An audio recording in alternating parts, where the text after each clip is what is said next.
1940, things are still looking good for Germany, even though they haven't been able to crush Britain yet. They were planning their invasion into the Soviet Union, and that's what we're going to get into today. Remember, Hitler thought British were holding out hope that the Soviet Union would come to their rescue in World War II and create a two-front war, and Stalin had no such intention. He wasn't about to go help a capitalist nation who was in a bad place. So Hitler is going to turn his attention to Stalin, and he wants to invade the Soviet Union. The plan to invade the Soviet Union, referred to as Operation Barbarossa. And Operation Barbarossa has this as its plan. You see the map here that Hitler was going to take a huge portion of his military and divide it into three different armies. Army Group North, Army Group Center, and Army Group South. And each ones had certain objectives. There were three key cities that Hitler believed and other Nazi officials believed were imperative to conquering the Soviet Union. You have Leningrad, Moscow, and Stalingrad. All right. So all three of those cities were targets. They believed if they captured those three cities, the Soviet Union could cease to function as a government, and they would be able to open up their dream of Lebensraum and at the same time crush any British hopes. You see that they wanted to push a good ways into the Soviet Union, but not the whole thing. You see that line, the little dashed green and red line between Archangel and there's the Ural Mountains. And really, everything over the Ural Mountains gets into this position where it's just kind of not exactly great land, great territory. Getting over those mountains would be difficult. So this is the European part of the Soviet Union. Now, of those three cities, a lot of people want to think that Moscow would be the most important city for the capture here, but that's not the case. Stalingrad is important for multiple reasons. That's the city that Hitler says is imperative that we capture. And the reason why is a couple things. Number one, it's got Stalin's name on it.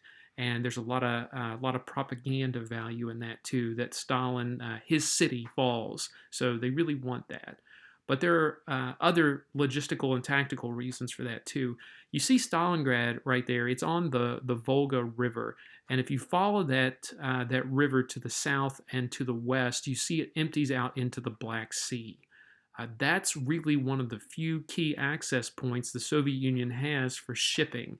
And so to send and receive materials, they need that waterway open.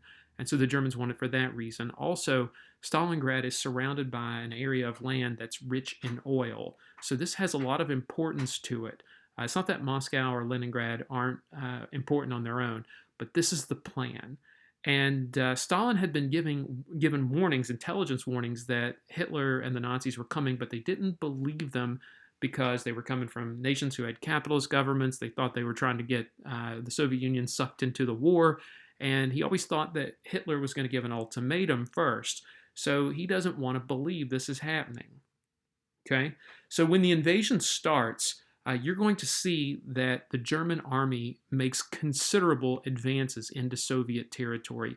All three groups, within a matter of weeks, are going to get close to their targets of these cities. And here's what's really bizarre. They launched this invasion, Operation Barbarossa, in the summertime, and they think that this invasion is going to go just like their invasion of Poland, the Low Countries, and then France as well. They're like, listen, land forces, we got this under control. They know that the Soviets aren't expecting it, and not only that, they know the Soviet army is still trying to rebuild itself from the purges. Now, with that in mind, this goes pretty well. The first few weeks, it looks exactly like what the Germans want it to. It looks like they're going to roll to a quick victory in the summer of 1941. But there are problems with the invasion. The Soviet Union is able to hang on through the summertime, and there's a big problem that results as it moves into fall and the winter. Winter in the Soviet Union is absolutely dreadful. The temperatures in some of those regions where those three cities are, if it's a particularly bad winter, it can get to be minus 20 or minus 30 degrees Fahrenheit.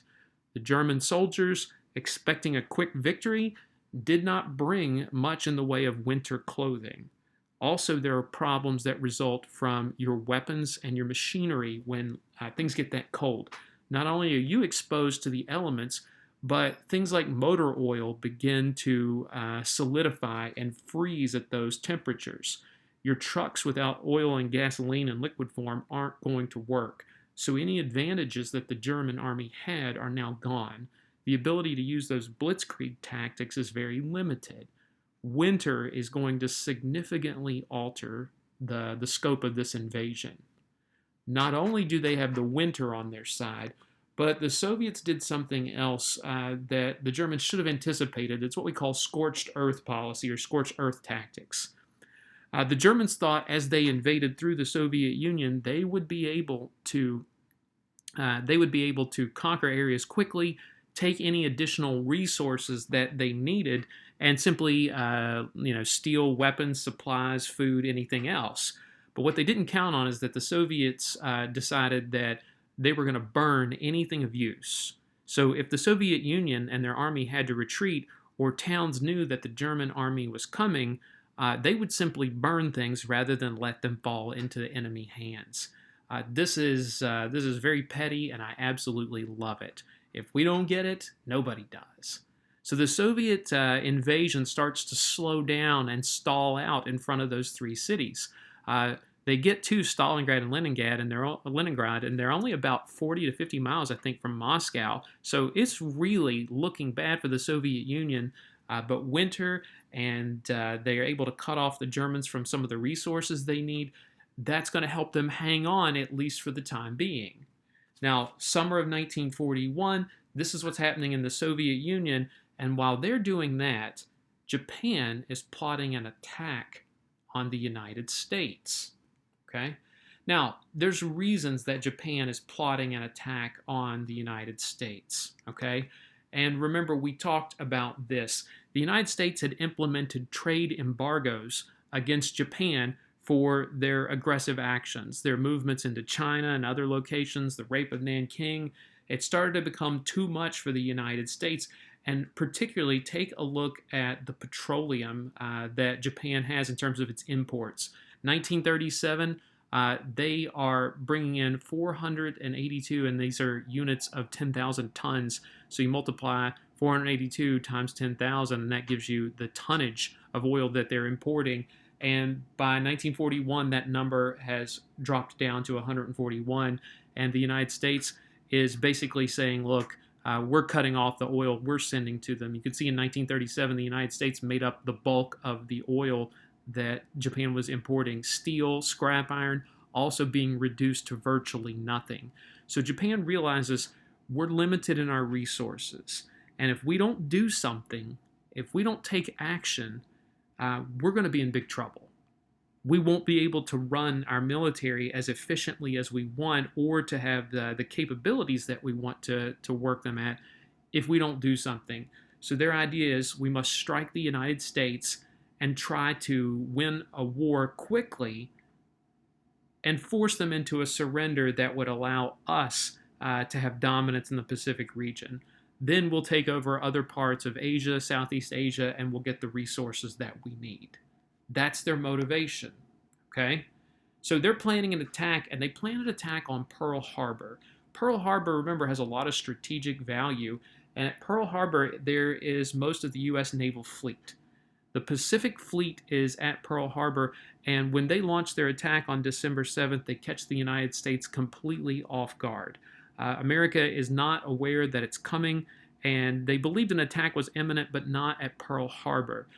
So this is a real problem for a number of reasons. But the Japanese, even though they are able to destroy numerous battleships, smaller destroyers, some subs, and other transport ships, they destroy a lot of American planes before they ever even get off the ground.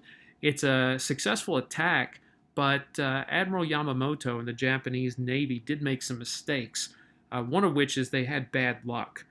Destroying the aircraft carriers at Pearl Harbor was the number one goal.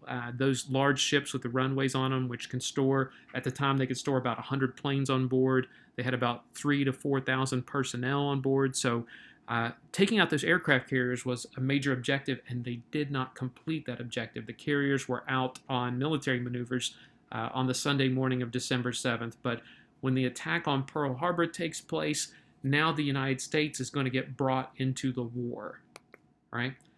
The United States, and forgive me, this map didn't show up the way I wanted it to, but at Pearl Harbor, this is going to not only bring in the United States into the war, but now you've got the United States, Great Britain, and of course the Soviet Union is going to be involved as well. And so you get what we refer to as the Grand Alliance.